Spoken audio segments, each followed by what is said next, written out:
এমন মায়ের ফুট দুনিয়াতে নাই আমার নবীকে ক্যান্সেল করবে এমন কেউ নাই, বরং তাদের কাছে আমার মুস্তাফা যায় নাই। জানি না আপনারা বুঝতে পারছেন কিনা আমার কথা। আমার নবীকে না বলার ক্ষমতা যে নবীর দরবারে গোলামি করতে আসে জিবরাইলের মতো ফেরেশতা, এমন মায়ের ফুট কে আছে যে মুস্তাফাকে রিজেক্ট করবে? তারা নেয় নাই নয়, আমার নবী তাদের কাছে যায় নাই। আমার নবী তাদের কাছে যায় নাই। আমার নবীর নিয়ত, আমার নবীর চাওয়া, আল্লাহর মর্জি ছিল হালিমাকে সাদিয়া বানানো। আমি জানি না আপনাদেরকে আমি বোঝাতে পারছি কিনা। আসনেওয়ালা আসলো, শুননেওয়ালা শুনলো। বড় বংশ ঠিক আছে, কুরাইশ বংশ, কোনো সন্দেহ নাই।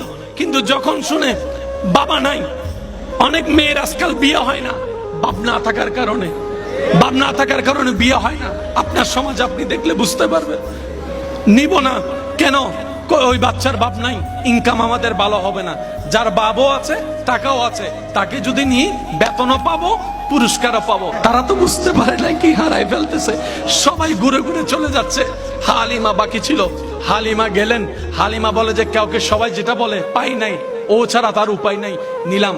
এবার হালিমা যখন সর্বপ্রথম কামলিওয়ালা মদিনাওয়ালা রহমাতুল্লিল আলামিন নবীর চেহারা মোবারকের দিকে নজর পড়ে, হালিমার দিকে তাকায়া আপনার আমার নবী একটা মুস্কি হাসি দেয়, একটা মুস্কি হাসি দেয়, যে মুস্কি হাসি যেন প্রমাণ করে ও মা আমি তো তোমার অপেক্ষায় বসে আছি, আমি তো তোমার অপেক্ষায় বসে আছি।